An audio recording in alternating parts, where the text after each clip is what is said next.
ரஜினிஷ், ஓஷோ பத்தி சுவாமி என்னென்ன சொல்லியிருக்காரு? ஓஷோவுக்கு சுவாமி என்ன இம்பார்ட்டன்ஸ் குடுத்துருக்காரு? ஒசோடைய டீச்சிங்ஸை பூராவுமே சாமி அவ்வளவு ரசிச்சிருக்கார். ஒசோடைய வாழ்க்கை முறையை சாமி அந்தளவுக்கு ஒரு யாருக்குன்னு சொல்லலை. அந்தளவுக்கு அதில் சிரத்தை காட்டவும் இல்லை. ஆனால் ஒசோவுடைய டீச்சிங்ஸை பற்றி நிறைய பேர் சொல்லியிருக்கார். அவருடைய ஒர்க்ஸை படிக்க சொல்லியிருக்கார். ஆனால் அவருடைய வாழ்க்கை முறைக்கும் சாமி ஒரு நாள் வாழ்க்கை முறையை பற்றி விவாதித்ததில்லை, யார்கிட்டையும் சொன்னதில்லை, அதை கடைப்பிடிக்கவும் சொன்னது கிடையாது. ஒரு தடவை ஒரு டிவோட்டி உட்கார்ந்துருக்கார். கொஞ்சம் வயதானவர் அவர், ரொம்ப ஆர்த்தடாக்ஸ் அந்த ஆள். அப்போ ஒசோவை பற்றி பேச்சு வருது. சாமி எப்பயுமே ஒசோன்னு சொல்கிறதில்ல, ஆச்சாரிய ரஜினிஸ் தான் அவரை கூடுவார்.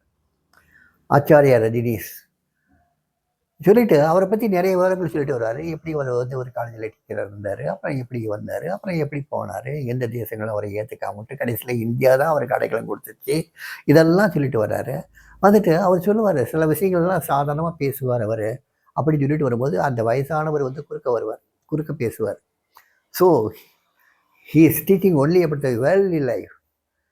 அவர் ஆணவரை பற்றி ஒன்று பேசுகிற சாமி, ரொம்ப தப்பான வாழ்க்கை வாழ்ந்திருக்கார் சாமி, அவர் சரியானவர் கிடையாது சாமின்னு சொல்கிறார்.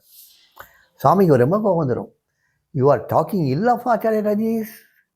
இந்த ஆச்சாரிய ரஜினிஸ் தப்பாக பேசுறியா? அது ஏன் முன்னாலே நீ தப்பாக பேசுறியா? You should right daily Jai ஜெய ரஜினிஸ், ஜெய் ஜெய ரஜினிஸ் 108 times. ஜெய் ஜெய ரஜினிஸ், ஜெய் ஜெய ரஜினிஸ் 108 தடவை நீ எழுதணும். அப்போ தான் உனக்கு, அப்படி எழுதலை நீ நரகத்துக்கு போக. யூ ஷுட் ரைட் ஜெய் ஜெய ரஜினிஸ், ஜெய் ஜெய ரஜினிஸ், ஜெய் ஜெய Rajneesh 108 times daily. Otherwise you will go to hell. இல்லைன்னா நீ நரகத்துக்கே போவேம்பார். ஆக ஞானிகளை சாமி அந்த க்ளோரிஃபை பண்ண மாதிரி யாரும் பண்ணதில்லை. ஆனால் ஞானிகள் வாழ்க்கையை சாமி ஒரு நாள் அதை கிரிட்டிசைஸ் பண்ணுறதும் கிடையாது, கமெண்ட் பண்ணுறதும் கிடையாது, அதை பற்றி யார்கிட்டையும் சொல்கிறதும் கிடையாது. ஆனால் அவங்களுடைய போதனைகள் அதை சாமி ரொம்ப சிலாகிப்பார். ரொம்ப சிலாகிச்சு அதை மற்றவங்களை படிக்கவும் சொல்லுவார். நாங்கள்லாம் படித்தோம்.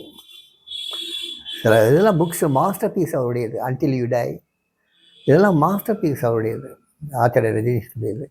அதெல்லாம் படித்தோம்.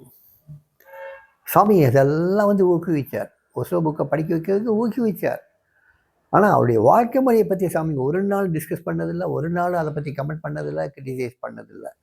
அதே மாதிரி எந்த பக்தரையும் ஓசோவை, அதாவது ஆச்சாரிய ரஜினிஷை கிரிட்டிசைஸ் பண்ண அலோவ் பண்ணதில்லை. ஸோ சுவாமிக்கு ஆச்சாரிய ரஜினிஷ் மேலே தனி ஒரு மரியாதை உண்டு. ஆனால் அவர் பாணியில் வாழ்கிறதுக்கு சாமி யாருக்குமே சொல்லிக் கொடுக்கல.